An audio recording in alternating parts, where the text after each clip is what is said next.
Perfecto. Bueno, empezamos un nuevo año, empezamos una nueva serie de estudios. A mí me gusta mucho estudiar las biografías, sí, me gusta mucho estudiar temáticas también, pero algo que me gusta mucho y que disfruto más todavía es esto de coger un libro completo y hacer un estudio profundo de un libro de punta a punta, un libro completo. Así que esto me gusta mucho, me llama bastante. Y otra de las cosas que hablábamos esta semana con Ceci era de que yo le digo, no me acuerdo de haber hecho nunca un estudio bíblico de Ageo.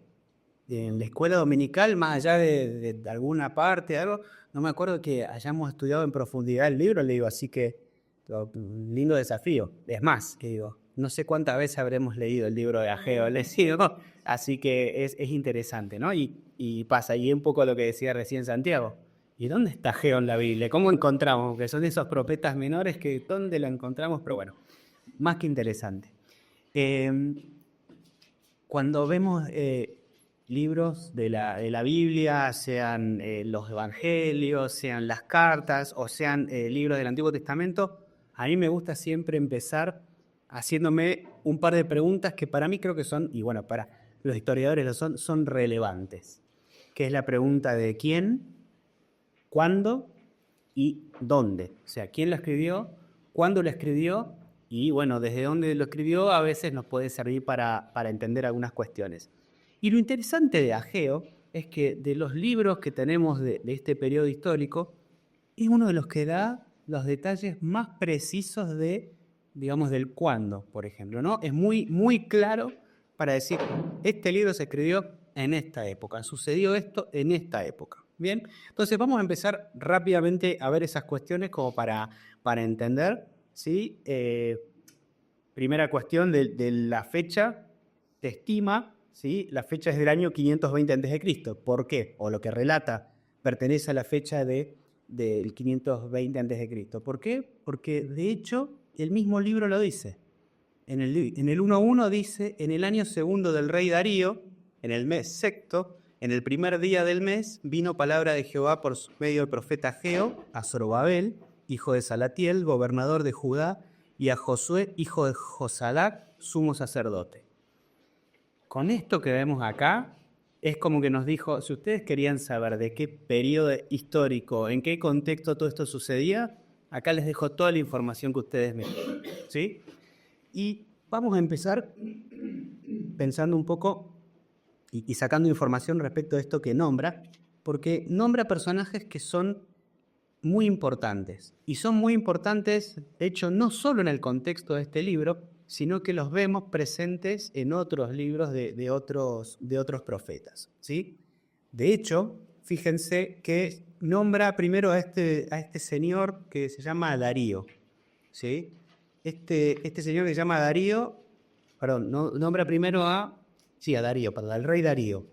El rey Darío fue conocido como Darío de Grande, ¿sí? Parte del imperio persa. Cuestiones interesantes de este personaje, digamos, se puede ver mucho a través de la historia, que siempre nosotros hablamos también esta idea de ver lo que pasa en la Biblia interpretado o sustentado por lo que dice la misma Biblia adentro en su contenido cruzado, pero también es bueno entender que las fuentes externas nos pueden ayudar a fortalecer la idea. Bueno, que haya hecho esa mención y en el desarrollo hable de todas algunas cuestiones interesantes respecto a este personaje, nos ayuda a entender cómo a nivel histórico también está apoyado. Este sujeto, señor Darío, fue uno de los primeros, el primer emperador de los persas, un tipo que realmente llevó al crecimiento al imperio y tuvo algo muy interesante, que nosotros lo vemos después en el libro de Esdras, que él mandó o permitió que el pueblo de Israel volviera a su tierra. Que en realidad nosotros desde el contexto bíblico lo leemos como que dijo de que el pueblo de Israel vuelva a su tierra. Y en realidad lo que él había hecho fue que todos los pueblos conquistados, el edicto que él sacó decía que todos los pueblos conquistados podían volver a su tierra. Israel era uno de esos, pero no era el único, ¿sí? Entonces, Dato interesante, y que también lo vemos mucho en la Biblia, es cómo estos personajes que aparecen adentro de la historia, que no son del pueblo de Israel, que no claramente no son seguidores del Señor, pero aún así el Señor a veces utiliza estas personas para, en este caso, beneficiar a su pueblo. ¿Sí? Entonces aparece Darío. Cuando vemos que dice que es el mes sexto, en el primer día del mes, bueno, hay un poco como el cruce de calendarios que habíamos hablado la otra vez. Hagamos de cuenta, pensemos de que si lo trasladamos a nuestro calendario, está hablando de que más o menos entre finales de agosto, principios de septiembre es lo que estaba pasando, esto que está comentando, ¿sí? Entonces el profeta recibe una palabra que tenía que comunicarle a ellos, ¿sí? Bueno, el autor del libro lo dice, en este caso Ageo él mismo se identifica como tal, además todo lo que es la tradición, toda la tradición judía se lo asigna a él, como que no hay ningún tipo de duda de que ha sido él mismo el autor de esto. Y finalmente el dónde, vamos a ver más adelante que cuando hace referencia de que tienen que ir a buscar unas maderas, dice tenemos que subir al Líbano, lo cual indica un poco de que está hecho desde la mismísima Jerusalén, pues es la zona desde la cual sale el libro.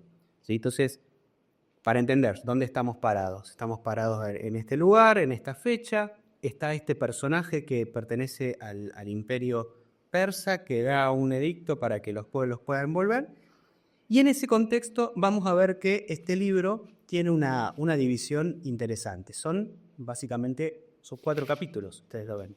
¿Sí? Dos capítulos que se dividen en 2 partes cada uno, y son 4 mensajes que tiene este libro. Bien.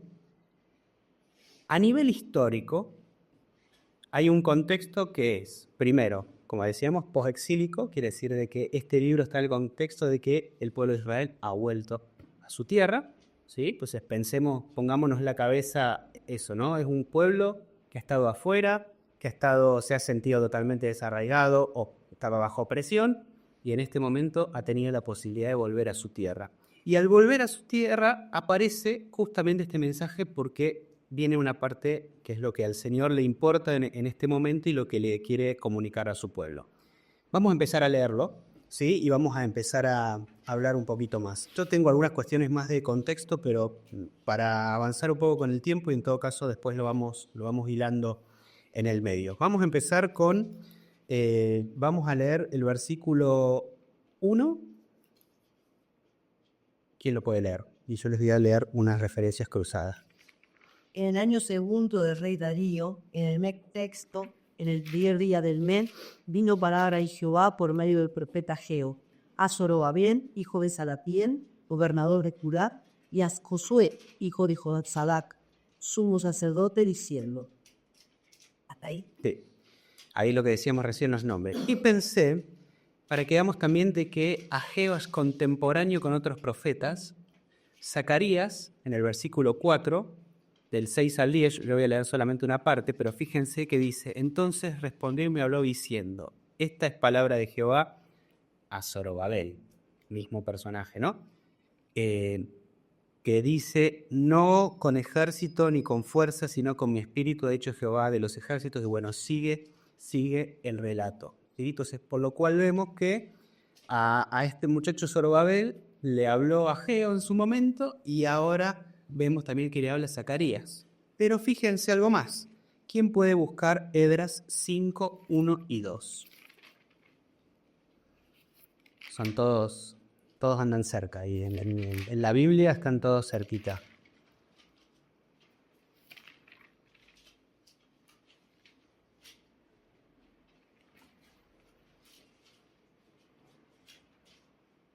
Profetizaron Ageo y Zacarías, hijo de Ido, ambos profetas judíos que estaban en Judá y en Jerusalén, en el nombre de Dios, del Dios de Israel, que estaba sobre ellos. Entonces se levantaron Zorobabel, hijo de Salatiel, y Jesuá, hijo de Josadac, y comenzaron a reedificar la casa de Dios que estaban en Jerusalén y con ellos los profetas de Dios que les ayudaban. Vale. Acá nos da también una pista de lo que ahora vamos a ver, pero fíjense qué importante este periodo del tiempo, ¿no? Para el pueblo. Tan importante era de que estamos hablando de que hay varios profetas que están hablando al mismo tiempo al pueblo. Digamos, acá claramente hay una intención muy fuerte del Señor sobre su pueblo que ha vuelto del exilio para algo en particular, que es un poco lo que vemos en este versículo que da una vista.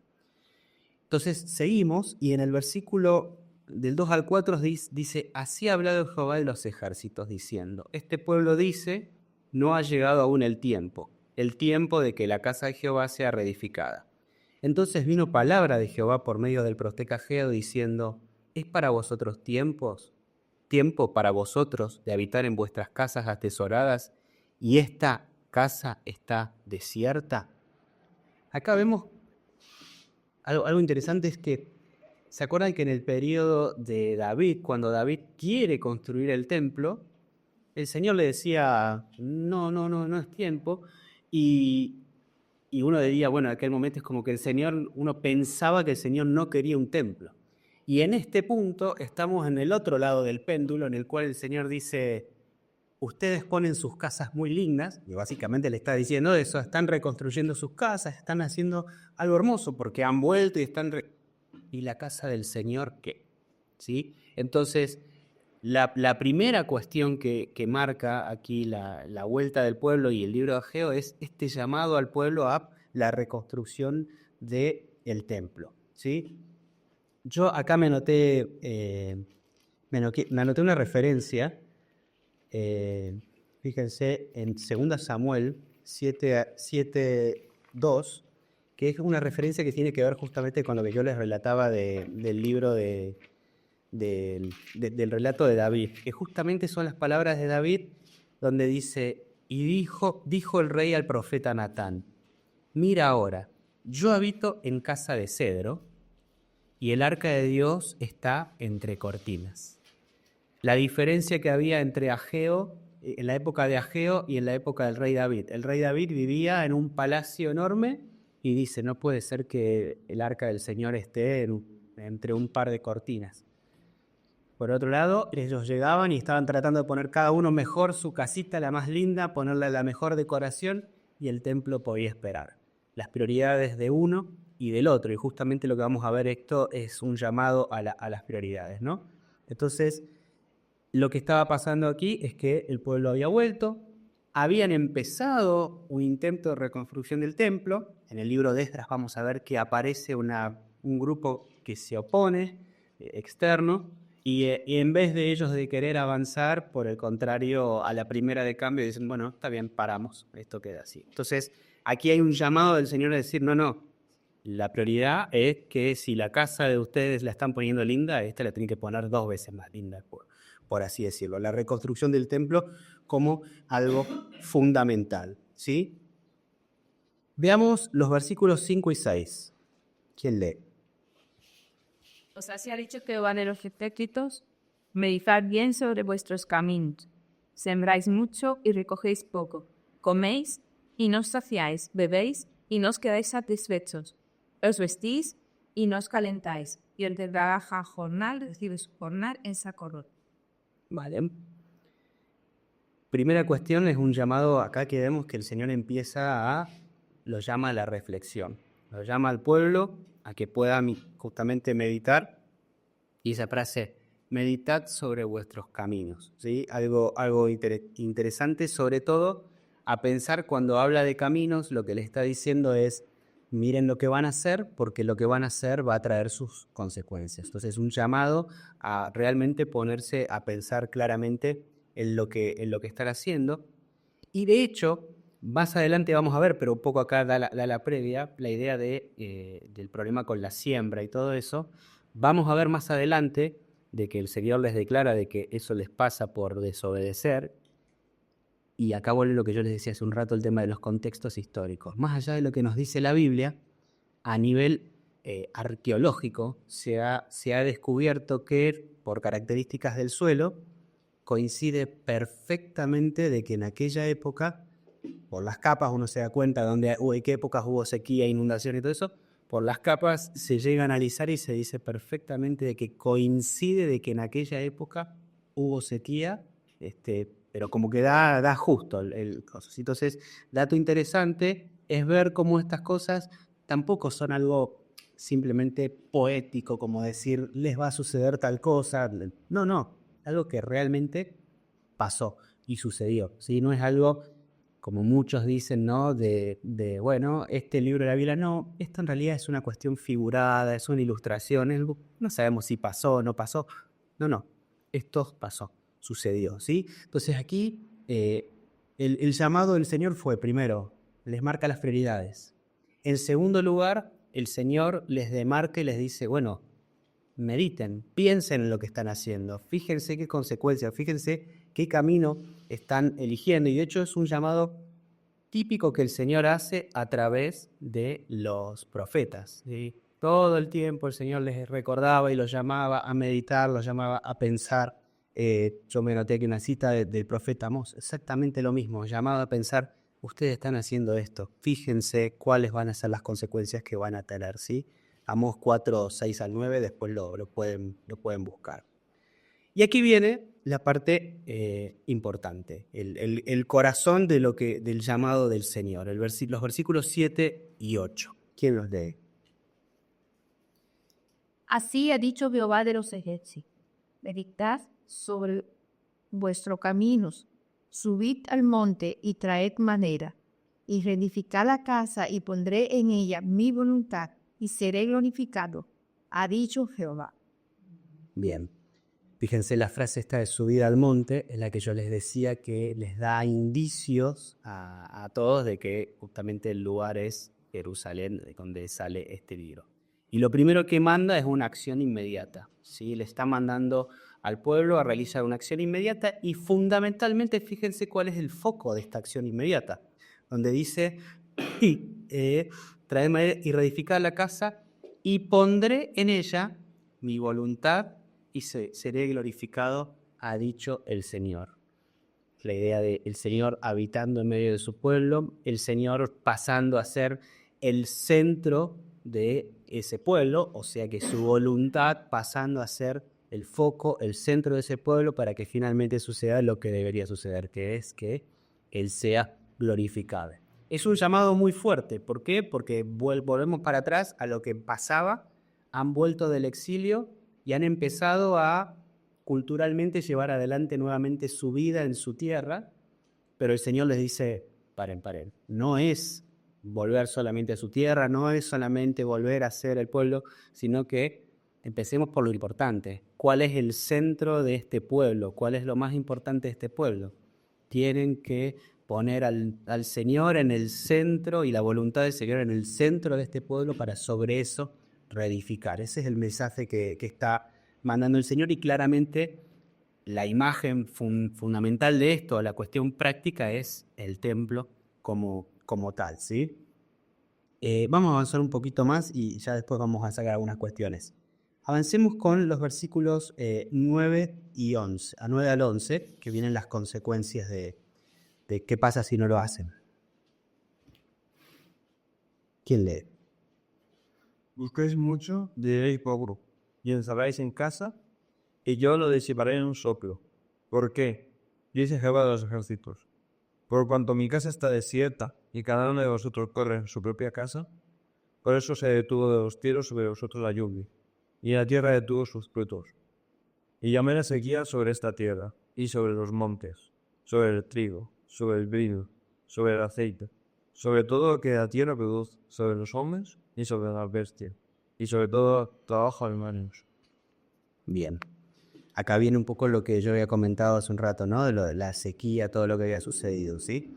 Ahora, fíjense qué interesante, porque primero el Señor expresa aquí como podríamos hablar un poco de que el Señor está un poco, como decir, frustrado, o no se siente del todo a gusto, o alegre por lo que está pasando con el pueblo, que supuestamente volvía a sus raíces, volvía a su lugar, lo que decíamos recién, empezaba y empezaron para el lado equivocado. ¿Y qué sucede? sucede la intervención divina, nada más que en este caso no es a favor del pueblo, sino que por el contrario, fíjense lo que dice, es terrible lo que describe, ¿no? Dice, se detuvo de los cielos sobre nosotros la lluvia, lo que decíamos recién, la sequía. La tierra detuvo sus frutos. Dejaron de producir el trigo, el vino, el aceite. Hubo una catástrofe clara sobre el pueblo en cuanto a lo que es la producción, que acá queda más que claro de que fue la intervención divina. Él lo está diciendo, yo lo tuve que hacer para llamar la atención de ustedes y que finalmente lo pudieran hacer. De hecho, vamos a ver, cuando veamos más adelante los siguientes capítulos de Ageo y el resto, vamos a ver justamente que el Señor vuelve a insistir sobre esta idea de la falta de bendiciones que ha tenido el pueblo por culpa de sus acciones y de bendiciones materiales, obviamente. ¿Bien? A grandes rasgos, lo que quería primero era que veamos rápido una estructura rápida de este mensaje, este primer mensaje de Dios a través de Ageo para su pueblo, ¿sí? Entonces, inicialmente lo primero que vemos es lo que decíamos, ¿no? Un pueblo que vuelve del exilio, un pueblo que empieza con acciones que totalmente fuera de lo que el Señor quería, por ende hay un llamado del Señor al pueblo a reconstruir el templo, a volverse Señor, a poner la voluntad del Señor nuevamente en el centro, y vemos aquí algunas cuestiones como ser, pero digo, el tema de la sequía, el tema de todas esas cuestiones que al fin y al cabo nos sirven para contextualmente entender de que esto es real, de que esto sucedió, de que esto fue así, de que no es cualquier cosa y que por eso es realmente importante lo que está diciendo este texto. Bien, vamos ahora sí, ahora que entendemos un poco de qué sucede esto, quiero hablarle de algunas cuestiones que son importantes en torno a este mensaje, ¿sí? Cuestiones, ya vimos unas cuestiones un poquito más históricas, ¿sí? Pero vamos a ver algunas cuestiones que tienen que ver en cuanto a lo político, porque si bien el pueblo supuestamente había vuelto a la tierra, que supuestamente no lo hizo a través del edicto de este rey Darío, no dejaba de estar bajo el, digamos, un gobierno que estaba por encima de, ¿sí? Que de hecho, esto lo digo porque un poco marcamos de que ya el pueblo se encuentra en una situación acá, y con la llegada de Jesús, el pueblo va a seguir bajo un gobierno, en este caso otro gobierno, pero digamos, ya pasa a ser una constante del pueblo que siempre estaba constantemente oprimido, en muchos casos por sus malas decisiones. Y nombramos a Darío, pero más adelante vamos a ver que también se lo nombra a Ciro, ¿sí? Ambos dos fueron de Persia. Venía Ciro, el hijo de Ciro, y después vino Darío, creo que era así, ¿sí? El reinado de Darío I. Es toda la seguidilla. Y en el caso de ellos dos, Ciro y Darío fueron muy importantes para el imperio en cuanto al crecimiento, pero al mismo tiempo fueron muy importantes para la Biblia. O sea, para el pueblo de Israel fueron dos personajes muy importantes. ¿Por qué? Porque facilitaron cuestiones. Primero la vuelta y luego también lo que fue la reconstrucción del templo, que Darío lo vemos en Esdras. Y toda la referencia cruzada. Y ahora, vamos a la cuestión religiosa, ¿sí? A la cuestión religiosa. Ellos venían de estar en el exilio, por ende no tenían su lugar ese central e importante para la adoración, con lo cual en lo que era su experiencia religiosa, el pueblo en cierto punto se sentía como que le estaba faltando algo, que era lo importante, porque ellos con el templo habían llegado a un lugar que era lo que ellos realmente deseaban y necesitaban para decir, acá está la presencia del Señor y aquí estamos adorando al Señor. Por eso cuando sucede tanto la destrucción del templo como cuando en su momento se robaban el arca en reiteradas ocasiones con los pueblos vecinos, para ellos era una calamidad muy importante, porque perdían el foco de que no lo tenemos al Señor aquí en el medio. Pero fíjense que cuando vuelven del exilio, su cabeza, si bien tenían esa idea, se van para otro lado antes de empezar con esto, ¿no? Entonces, La vuelta y este llamado de Ageo es un poco de vuelta a lo que es la centralidad del templo, ¿sí?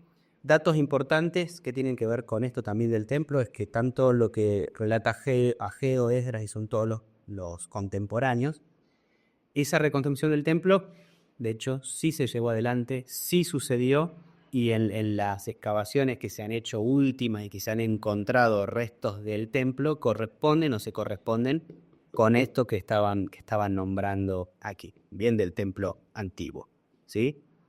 ¿Ibas a decir algo? Ah, no, pues, así te se persigue. Vale.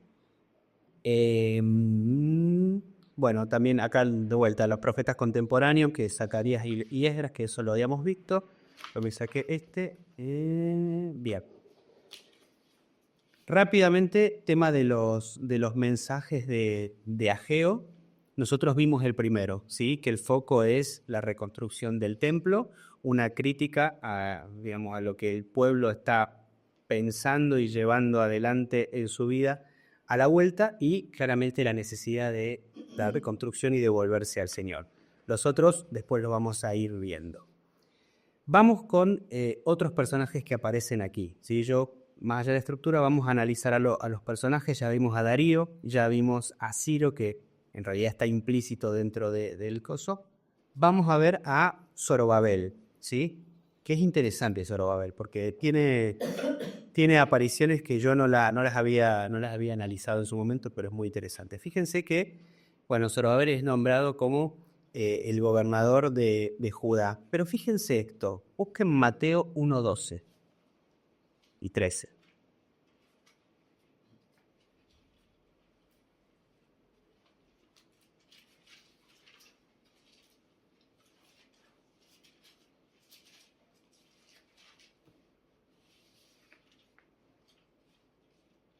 ¿No? Sí. Después de la deportación a Babilonia, Jeconías engendró a Salatiel, y Salatiel a Zorobabel. Zorobabel engendró a Abiud, Abiud a Eliaquín, y Eliaquín a Azor. Fíjense que es un personaje que aparece dentro de la genealogía de Mateo, ¿sí? Dato interesante, yo no lo había visto en su momento, realmente no le había prestado atención. Cuando uno lo lee pasa al azar, y acá de repente uno encuentra que también es un personaje que está dentro de una de las genealogías, que me parece más que importante, más que interesante, ¿sí? Y fíjense que en Zacarías, cuando yo les leí hace un rato, si analizamos un poco más Zacarías de 4:6 al 10, vamos a ver de que el papel que tuvo en el pueblo en aquel momento el muchacho Zorobabel realmente fue un liderazgo político fuerte, interesante, y aún así también desde el punto de vista espiritual para el pueblo, ¿sí? Así que es un personaje más nombrado dentro de las genealogías, como a veces nosotros leemos, ¿no? Encima decimos, son nombres raros, es lo único que a veces decimos. La genealogía, yo sé que son una lista de nombres raros, pero no sé qué son. Bueno, fíjense lo que son, ¿sí? Un personaje más que importante en una época clave del pueblo de Israel, en un llamado importante que ha hecho el Señor. Bien, ahora, yendo un poquito a este texto, ¿no? A lo que estuvimos viendo y lo que nos enseña este primer tramo del libro de Ageo, ¿sí? Yo me saco 4 cuestiones que me pueden servir a mí respecto de esto, y obviamente aplicaciones prácticas que nosotros podemos hacer, ¿sí? La primera cuestión que yo veo dentro de esto fue que aquí hay un marcado llamado del Señor a entender las prioridades espirituales. Las prioridades en general y desde el punto de vista espiritual, ¿sí?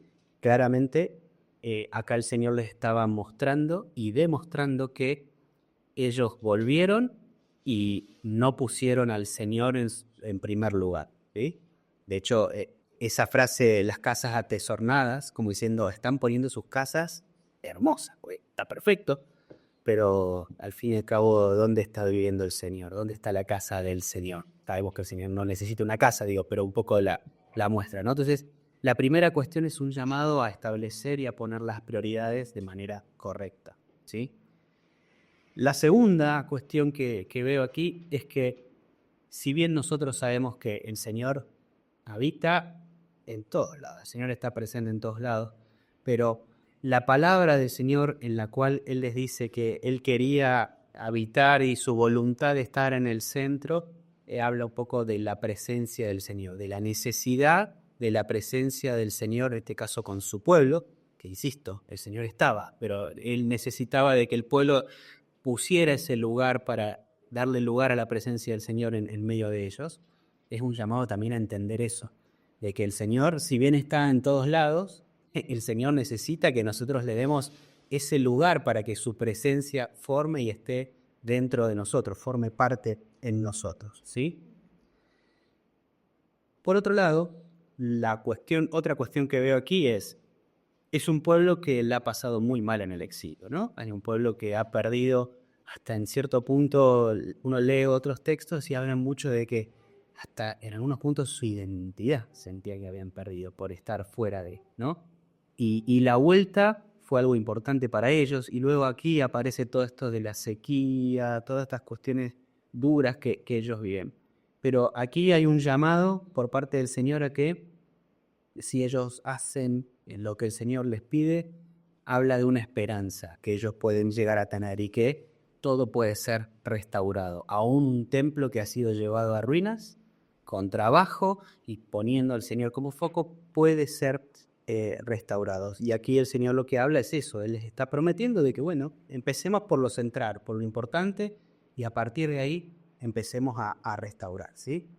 Y la verdad es que a mí me llamó mucho la atención esta idea de Zorobabel, la aparición de Zorobabel dentro de la línea mesiánica, porque al fin y al cabo esta idea de restauración, esta idea de volver al templo, de volver a ser el pueblo del Señor, no deja de estar alineado un poco con esta idea de que también es un anuncio de que el Señor quiere hacer todas las cosas nuevas, quiere reconstruir y quería a su pueblo nuevamente adorándole a Él y nuevamente, en este caso, no eran libres totalmente, pero bueno, es una libertad. Entonces, también hay un llamado a entender de que el plan del Señor, el plan de Dios con su pueblo se iba ejecutando.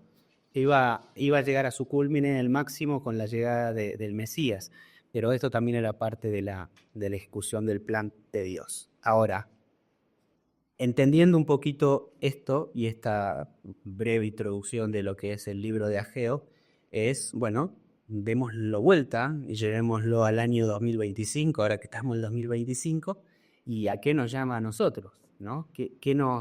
¿A qué nos desafía a nosotros? Inicialmente, volvemos a la idea de las prioridades, ¿sí? Y yo la semana pasada, cuando estábamos hablando, el mensaje yo hablaba y decía de que es bueno a veces sentarse y escribir, pero escribir, no hablar de generalidades, no hablar de, bueno, creo que sí, yo amo al Señor, sí, ¿cómo amas al Señor? Con esto, con esto, con esto. Señor, perdóname porque te ofendo. Perdona mis pecados, la famosa oración, Señor, perdona mis pecados. ¿Cuál? Ser. Entonces, uno ve que el Señor fue muy claro con el pueblo. No le dijo, ustedes tienen desordenadas las prioridades. No, les dijo, ustedes se pusieron a construir sus casas primero y se olvidaron del templo. Ustedes pusieron en primer lugar su hogar antes que la centralidad del Señor en medio de su pueblo. Entonces, es un llamado a nosotros a hablar y a pensar de estas prioridades, hacer un examen de prioridades, pero con nombre y apellido, ¿sí? Tal cual como el Señor aquí le dice a ellos, están en esto. Entonces, primera cuestión es eso, un examen de prioridades. ¿Cómo van mis prioridades de este año? Y por el contrario, bueno, ¿qué prioridades puedo o debería poner en este año? Y ver qué lugar está ocupando el Señor dentro de esas prioridades, ¿sí? En segundo lugar, un poco lo que el pueblo de Israel pudo ver, nosotros también lo tenemos que pensar para nuestro día a día y entender de que las promesas del Señor se cumplen. Entonces, tener confianza en que el Señor va a realizar aquellas cosas que Él promete, ¿sí? No por un tema, no lo estoy pensando desde el punto de vista de la prosperidad y todas esas cosas, sino que realmente El Señor es fiel a las cosas que Él promete. Y el pueblo de Israel pudo ver que el Señor fue fiel cuando ellos también fueron fieles. Entonces, el segundo lugar para nosotros es pensar y tener confianza en que el Señor va a cumplir sus promesas, ¿sí? y tenerlas ahí más que claro. Y fíjense algo muy interesante, porque en este texto, en Ageo, es un poco más el reclamo del Señor hacia el pueblo porque no han empezado las obras sobre el templo. Luego nosotros vamos a Esdras y vemos el trabajo sobre el templo, ¿sí? Y vemos que el pueblo trabajaba. Y fíjense que había algo muy interesante en el libro de Esdras que surgía de relato. El relato hizo mucho hincapié no solamente en la tarea de ellos, sino de cómo la comunidad en comunión tuvieron crecimiento por realizar la tarea con el Señor. Y creo que tercera cuestión que nos podemos guardar prácticamente para nosotros, empezando un nuevo año y estando en un lugar que lo estamos empezando a pulmón, silla por silla, puerta por puerta, baldosa por baldosa, entender de que el trabajo en comunidad en este año va a ser importante. El Señor nos ha llamado, nos ha dado un lugar para llevar adelante su obra y el esfuerzo que nosotros tenemos que realizar es claro, pero el Señor está detrás. Y la promesa del Señor es que, bueno, Él va, como decíamos la semana pasada, Él va a completar su obra, Él va a trabajar, Él es el que sustenta, la obra es de Él. Pero fíjense qué regalo interesante, porque acá vemos el reclamo, pero en Esdras vemos la consecuencia de obedecer, que fue que crecieron en comunidad, se sintieron y hubo una comunión más grande entre ellos. Bueno, el desafío para nosotros este año y en realidad también una promesa es que le damos gracias al Señor porque sabemos de que el trabajo que tenemos por delante es grande. Gracias a Dios no tenemos que reconstruir un templo como ese, pero a pesar de eso sabemos y entendemos de que el Señor va a generar en nosotros una comunidad, una comunión fuerte entre nosotros y tengámosla presente. Somos una comunidad, somos hermanos en comunión en la obra del Señor, en esta que el Señor ha llamado, que bueno, insisto, no es la reconstrucción del templo de Ageo, pero bueno, casi, ha tocado una etapa que ha sido casi, ¿no? Yo no quiero dejar acá porque veo que la hora también se nos